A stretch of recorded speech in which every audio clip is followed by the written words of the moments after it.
Bien oui, déjà échaudé par une situation alarmante, celle que l'on subit aujourd'hui depuis quelques jours. Mon humeur est aggravée par le débat sur la climatisation, les climatiseurs. J'écoute depuis le début de cet inquiétant épisode climatique les tenants, vous savez, de l'éventail et du bain de pied s'opposer à ceux qui suggèrent de recourir aux climatiseurs pour faire face à une situation parfois dramatique.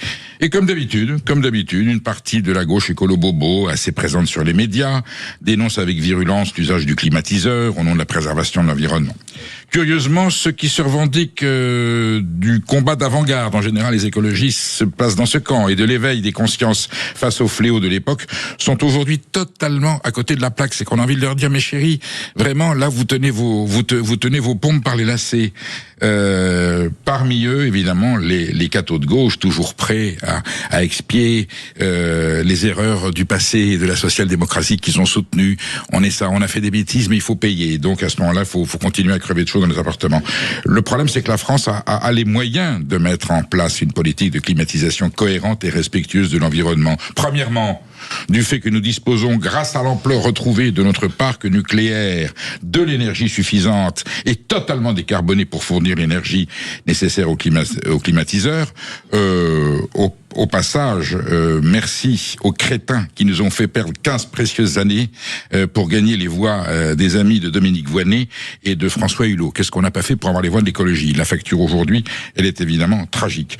Et deuxièmement, car nous comptons encore en France une entreprise performante qui fabrique ces climatiseurs, le groupe Atlantique, leader européen de la climatisation, fondé à La Roche-sur-Yon, en Vendée, comme par hasard, en 1968, par deux ingénieurs, Paul Rada et Pierre Lamour.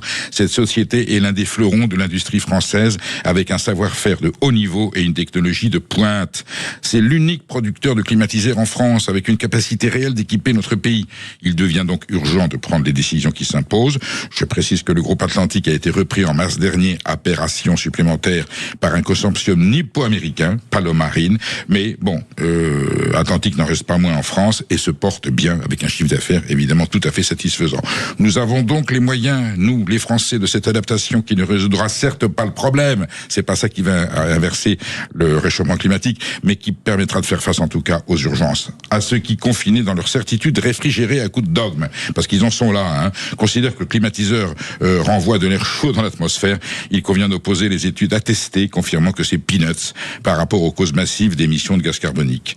Et que nous n'allons pas laisser ceux qui souffrent de la canicule, les malades, les enfants, les personnes âgées crever de chaud pour ne pas transgresser les oukas idéologiques de ceux qui parlent depuis toujours un appartement bien tempéré. Surtout si nous avons la possibilité de répondre avec intelligence et adaptation, qui plus est avec des moyens qui sont des moyens français.